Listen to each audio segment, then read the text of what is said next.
राम कथा राज्याभिषेक। केकई और मंथरा का कुचक्र।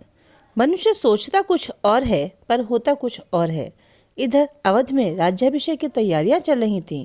उधर देवता राम को वन भेजने का उपाय सोच रहे थे। उन्होंने सरस्वती का आह्वान करके कहा, आज हमारे ऊपर विपत्ति आन पड़ी है। हम रावण के अत्याचारों से अत्यंत पीड़ित हैं। हमारी प्रार्थना स्वीकार करके राम ने अवतार तो ले लिया, पर उनका राज्य तिलक हो रहा है। राज्याभिषेक हो गया तो उन्हें अयोध्या में ही रहना पड़ेगा और रावण का अंत न होगा। हमारी विपत्ति तो जो कि तो बनी रहेगी। आपसे प्रार्थना है कि इस उत्सव में विघ्न डाल दें और अपने पुत्रों की रक्षा करें। देवताओं की बातें सुनकर सरस्वती जी सोचने लगी कि लोग कितने स्वार्थी होते हैं, अपने भले के लिए दूसरों का अहित चाहते हैं। मैं इनकी माँ व्यर्थ बनी। सरस्वती जी उस रात अयोध्या आई और वह मंथरा की बुद्धि फेर कर चली। मंथरा केकई के मात्र कुल की दासी थी। वह उम्र में कुछ बड़ी थी।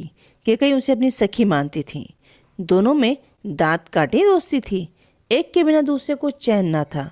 वह रानी के साथ ही अयोध्या आई थी। केकई नरेश ने उन्हें इसलिए भेजा था कि बेटी को कोई कष्ट न हो।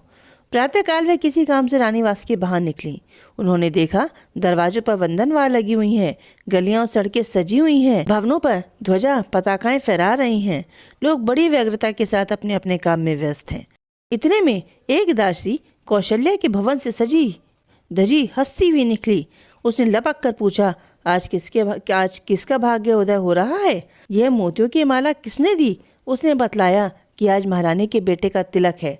उसी खुशी में मुझे निछावर में मिला है। मंथरा को यह सब सुनकर अच्छा नहीं लगा। वह केकई को संवाद सुनाने उल्टे पांव लौट पड़ी। उसके हृदय में ईर्ष्या की अग्नि धधक रही थी। संसार में ऐसे अनेक ईर्ष्यालु स्वभाव के व्यक्ति होते हैं जो दूसरों के सुख और वैभव को देख नहीं सकते। मंथरा मार्ग में सोचती जा रही थी कि यदि यह पद भरत को मिल जाता तो मुझे गहने और कपड़े मिलते। भरत को ही राजगद्दी मिलनी चाहिए। स्वामिनी का विवाह इसी शर्त पर हुआ था। चलो मैं अभी रानी के कान भर देती हूँ। यदि मैंने इस उत्सव में आग न लगा दी तो मेरा नाम मंथरा नहीं। वह केकई के पास पहुंची और मुंह लटका कर बैठ गई।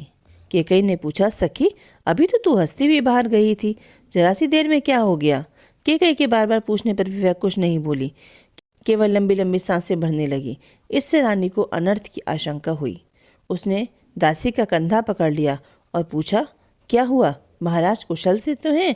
राम लक्ष्मण कुशल हैं? भरत को कुछ हुआ तो नहीं? जल्दी बता।